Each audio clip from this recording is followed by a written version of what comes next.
Let's talk about how authors can show attitude or opinions in writing. How can you show whether you like something or dislike something? Show if you think it's good or bad. There are a few ways. Let's talk about one pretty basic one. You can use an emoticon or an emoji.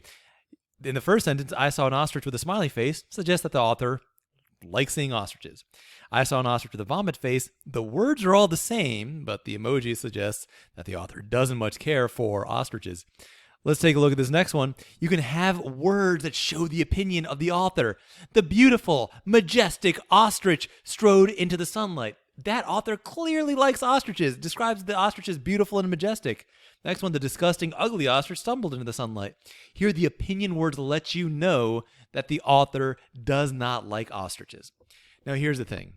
You're only going to see emojis if you're getting like juvenile text messages, and you're almost never going to see these opinion words in sophisticated writing.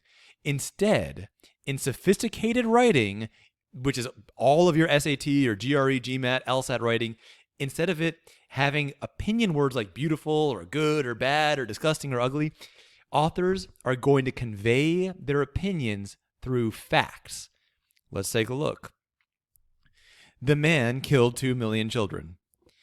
None of the words individually, it doesn't say that the author thinks that's bad. We don't know from just looking at it if the author thinks that's good or bad, but the facts themselves can let you know that clearly the author disapproves of this.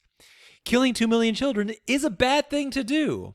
So even though, and here's what's really important, even though the author does not use a single opinion word at all, there is no opinion word here whatsoever, there's only facts here, those facts let you know that the author strongly dislikes the man in question.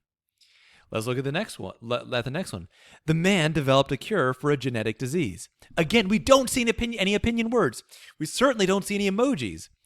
But the fact is positive. It's a good thing to do. So we can clearly see that the author approves of or likes this man.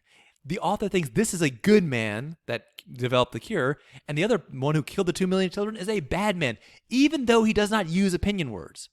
So when you're reading anything that's at all advanced, which is all of your SAT, all PSAT, GRE, GMAT, you name it, you have to recognize that opinions will be shown through facts, not through opinion words. And you're going to have to figure out if the facts are good or bad, and it's usually not too hard to do that. Now, over here, the facts I presented were really extreme, but sometimes the facts can be a little bit more subtle. Let's take a look.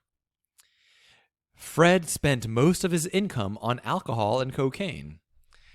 Now, spending all your money on alcohol and drugs is not as bad as killing somebody, but it's still not a great way to spend all your money. So in this case, the author dislikes what Fred is doing. Even though he's not using any opinion words, and he's certainly not using any emojis, the facts are negative, so the facts by themselves show that the author disapproves of this person. The author is going to show his opinion through facts, not through emotion words. And you have to decide if the author thinks that's a good thing to do or a bad thing to do. Fred spent most of his income on education.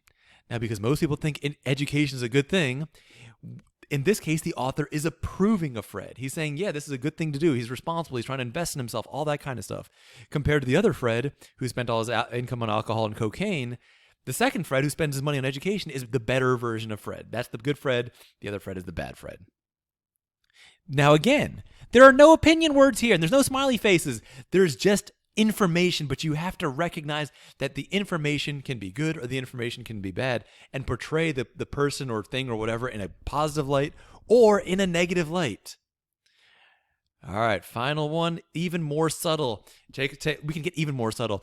Mr. and Mrs. Jones never had money for healthy food or education for their kids. However, they always had money for extravagant cruises for themselves.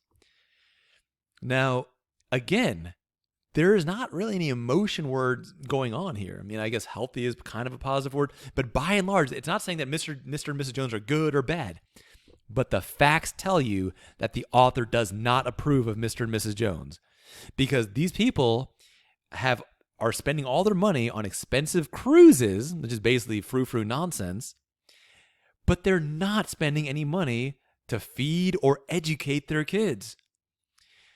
Any reasonable person would say, if trying to decide what's a better way to spend money, to feed or educate your kids on one side, or to go on a fancy cruise, everyone is going to say that feeding and educating your kids, that's the responsible thing to do. So in this case, Mr. and Mrs. Jones are being shown to be very irresponsible, very selfish, very bad parents in every possible way. So clearly the author disapproves of them. Now, again, that didn't come from opinion words. It didn't come from emojis. It came from the facts. When you're reading anything of any level of advancedness, any level of sophistication, you have to look at the facts. The facts will tell you whether or not the author approves of, whether the author approves or disapproves of the person or thing in question.